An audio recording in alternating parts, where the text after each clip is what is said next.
दोस्तों, एक बार एक बहुत बड़ा तूफान आ जाता है और उस तूफान में एक छोटा सा नन्हा सा बच्चा नदी में बह जाता है। तूफान इतना तेज होता है कि सब कुछ घर डूब जाता है और जिनका वो बच्चा था उनके माता पिता बहुत रो रहे होते हैं, क्योंकि उन्हीं का वो बच्चा था जो नदी में बह जाता है। तभी खरगोश उस बच्चे को देख लेता है और उसे पूरी कोशिश करने के साथ सुरक्षित तरीके से बचा लेता है। खरगोश उस बच्चे को ले जाकर एक गुफा में आता है। गुफा में आने के बाद जो बच्चा पहले रो रहा था अब वो शांत और चुप हो जाता है।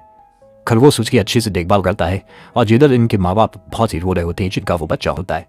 तभी खरगोश उस बच्चे को लेकर वापस उसी गांव में आ जाता है, जिस गांव में उस माता पिता उस बच्चे का इंतजार कर रहे होते हैं। खरगोश वापस जाकर उसी गांव में उनके माता पिता को वो बच्चा वापस कर लेता है। बच्चे की खुशी पाकर माँ बाप दौड़े चले आ जाते हैं और वो बहुत खुश होते हैं अपने बच्चे को वापस पाकर। दोस्तों, ये साहस देखकर उस गाँव वालों ने सभी में उस खरगोश की खूब वाहवाही और तालियां बजाई।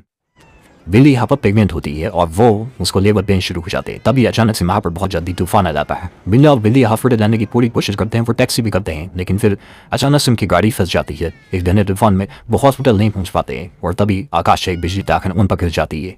इस बिजली के गिरने की वजह से बिल्ला और बिल्ली दोनों ही घायल हो जाते हैं और वो बिल्ला बिल्ली को लेकर हॉस्पिटल जाता है। बिल्ला बिल्ली को हॉस्पिटल लेकर पहुँचता है क्योंकि उसको डिलीवरी हो रही होती है। जैसे तैसे करके बिल्ली बच्चे को जन्म दे देती है, लेकिन जब दे देते समय बिल्ली मर जाती है।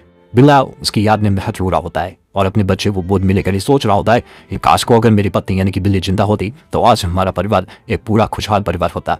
लेकिन बिल्ला यही सब पे सोच रहा होता है, बार बार बच्चा रो गिरा होता है। वो अपनी माँ को याद कर रहा था। उसे एहसास होता है कि कहीं बिल्ली उसकी पत्नी यानी कि यहीं तही है और ये सब कुछ देख रही है। लेकिन तभी वो पार्लर में डालने के बाद गिरने का बच्चा रोने लगता है। वो माँ चिल्लाता है, लेकिन वो परेशान हो जाता है कि क्या करे। तभी बिल्ली आत्मा बन के उसके पास आ जाती है और अपने बच्चे को प्यार करती है। ये सब देखकर बिल्ला रोने लगता है।